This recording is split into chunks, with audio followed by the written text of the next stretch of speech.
اللہ فرماتے ہیں کچھ لوگوں کا دعویٰ ہے کہ ہم اللہ اور آخرت پر ایمان رکھتے ہیں، حالانکہ وہ ایمان نہیں رکھتے، دعویٰ کرتے ہیں، نفاق کا مظاہرہ کرتے ہیں، منافقت کرتے ہیں۔ جو اللہ کو ماننے والا ہوتا ہے اس کا رنگ اور ہوتا ہے، جس کو پتا ہوتا ہے قیامت کے دن اللہ کی حضور کھڑے ہونا ہے، اس کے اعمال یہ نہیں مانتے، کہتے ہیں ہم مانتے ہیں، پر مانتے، دعویٰ ہے کہ ہم مانتے ہیں آخرت کو بھی اور اللہ کو بھی، پر نہیں مانتے۔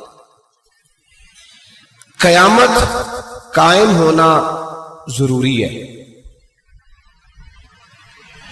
اگر وقوع قیامت نہ ہو تو ظالم کی تو موجیں لگ گئیں، جابر تو موج کرے گا، فاسق اور فاجر تو کہیں گے دنیا میں بھی ہم اپنے اقتدار کے زور پر جیتے رہے، آج بھی ہمیں پوچھنے والا کوئی نہیں۔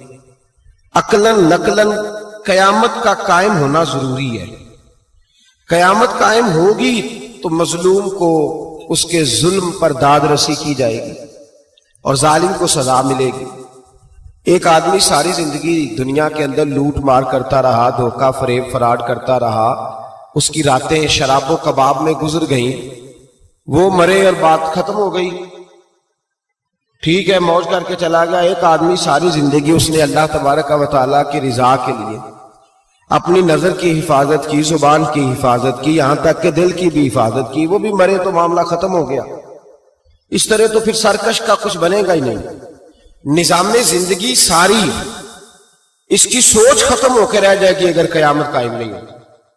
قیامت کا قائم ہونا حق ہے، اس لیے قرآن مجید میں ایک جگہ پہ نہیں 20 جگہ پہ یہ بیان فرمایا ہے کہ قیامت ضرور قائم ہو، قیامت، اور وہ قائم ہو کر اپنے سارے لوازمات سمیت قائم ہوگی۔ میرے نبی پاک صلی اللہ علیہ وسلم نے فرمایا مظلوم کو حق ملے گا، ظالم کو سزا ملے گی۔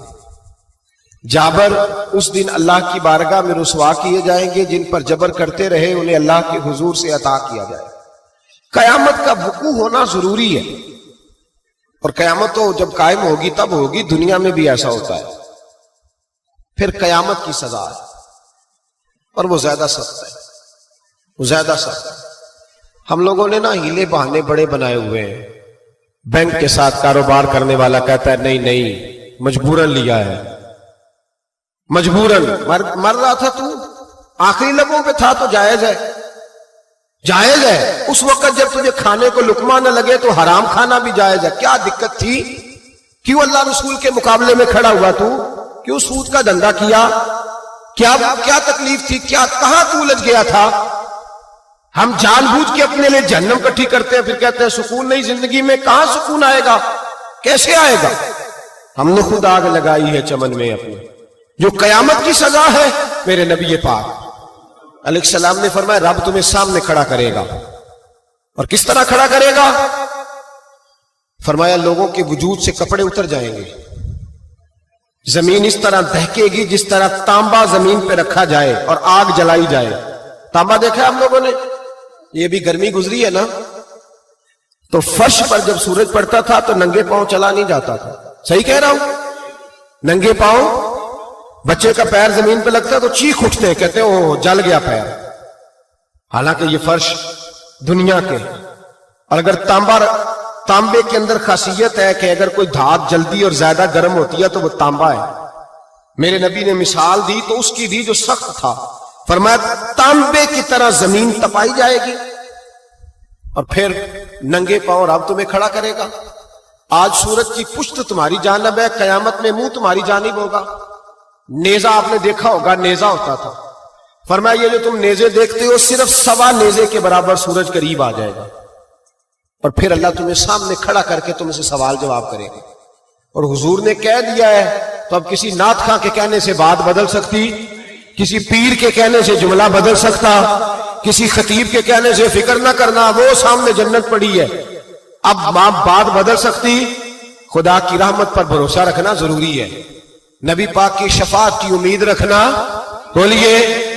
لیکن جو حضور نے بیان کیا ہے اس کو ماننا بھی یہ بھی ضروری ہے۔ میرے نبی پاک نے فرمایا اللہ تم سے حساب لے گا اور اللہ پوچھے گا، تم نے جواب دینا ہے۔ حضور کس کس شے کا؟ فرمایا جو پہنتے ہو اس کا جواب نہیں دینا، جو کھاتے ہو اس کا جواب نہیں دینا. جو اللہ کے راستے میں دیتے اس کا جواب باقی ہر شے کا جواب دینا ہے. ادھر جو پلاٹ ہے اس کا بھی جواب دینا ہے, اور جو جی وہ جو بچوں کو پیسے بتائے ان کا بھی جواب دینا ہے, جو چھپائے ہیں ان کا بھی. ثم لتسألن یومئذ عن النعیم, جو کمیٹی اپنے محلے میں ڈالی ہے اس کا بھی جواب دینا ہے, جو سسرال کے علاقے میں ابا جی سے چوری ڈالی ہوئی ہے اس کا جواب بھی, سب کا جواب دینا ہے, تمام حساب کتاب. اور اللہ فرماتے ہیں میں سامنے کھڑا کر کے ہر سوال کا تجھ سے جواب. کسی نے حضرت ابو ہریرہ سے کہا کہ کوئی ایسی حدیث سناؤ جو آپ کو بھی بڑی محبوب ہو. حضرت ابو ہریرہ نے چیخ ماری, رونے لگے اور بے ہوش ہو گئے. پھر ہلایا, پانی پلایا, اٹھے, کہا حضور بات کی تھی حدیث سنائے. پھر رونے لگے.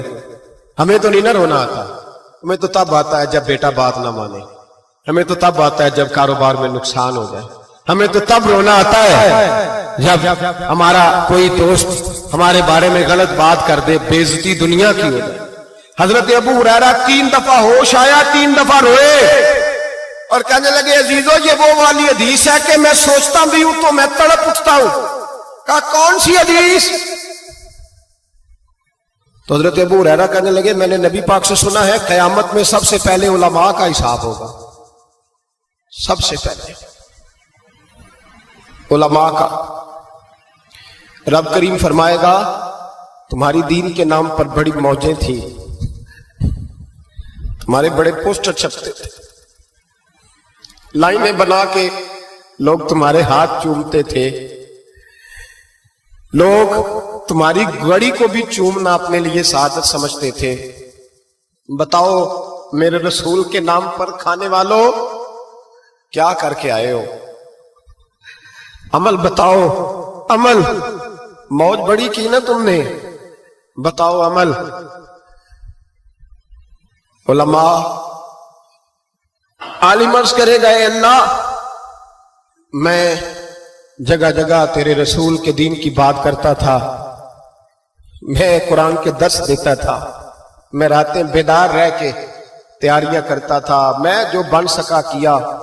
رب فرمائے گا نہیں, تو نے تو اس لیے کیا تھا کہ لوگ تجھے پیر صاحب کہیں, مولانا صاحب کہیں, تیرے نعرے لگائیں تو لگے نہیں پھر تیرے نعرے, پھر لوگوں نے لمبے لمبے القابات پکارے نہیں تیرے. حضور سید عالم علیہ السلام فرماتے ہیں پہلا حساب اس کا لے گا جو عالم کہلاتا تھا. رب پوچھے گا تجھے طاقت دی, ہمت دی, بولنے کی صلاحیت دی, اپنے فضل سے دی, بتا کیا کما کے آیا. حضرت ابو ہریرہ روتے ہیں, کہتے ہیں میں بھی تو حدیثیں سناتا ہوں, میں بھی تو عالم ہوں, میرے پیچھے بھی تو لوگ بھاگتے ہیں. لوگوں بتاؤ اگر اللہ نے ابو ہریرہ سے پوچھا تو کیا جواب دے گا؟ اللہ فرمائے گا علماء کے لیے بخاری مسلم ہے, انہیں اٹھاؤ اور جہنم میں ڈال دو. امام غزالی فرماتے ہیں اگر کسی عالم کو سزا ملی تو سخت سے سخت عالم کو ملے گی. دعا فرمائیں اللہ میرے جیسے لوگوں کو ہدایت کا رستہ عطا فرمائے, اور جو کہتے ہیں سمجھتے ہیں اللہ اس پر عمل کی توفیق عطا فرمائے. فرمایا حضرت ابو ہریرہ نے دوسرے نمبر پر سخی اللہ کی بارگاہ میں کھڑا کیا جائے, مالدار.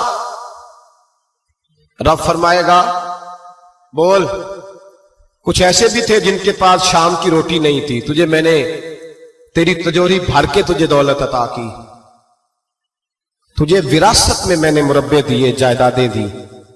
بتا وہ کچھ وہ تھے سویرے مزدوری کرنے جاتے تھے, کما کے لاتے تھے, ہزاروں روپیہ تیری بینک میں پڑا تھا, بتا کیا کیا تو نے؟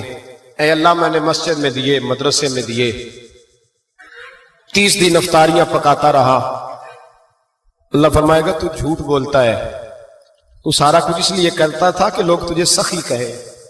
ہاں ہاں تیرا اعلان ہوا مسجد میں, لوگوں نے کہا وہ دیکھو کتنے پیسے دے رہا ہے, اس کا وہ دیکھو نام لکھا ہوا ہے ہسپتال کے ایک کونے میں کہ یہ والا بلاک فلاں سیٹھ صاحب نے بنایا, یہ دیکھو لکھا ہوا ہے کہ یہ کمرہ مدرسے کا اس نے بنایا, تو لکھ دیا گیا, نعرے لگ گئے, اب جا دوڑ جا. اللہ جہنم میں پھینک دے گا. فرمایا پھر شہید کھڑا کیا جائے گا.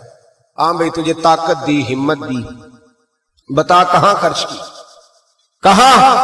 اے اللہ شہید ہی ہو گیا. فرمایا وہ تو اس لیے ہوا تھا کہ لوگ تجھے شہید کہیں,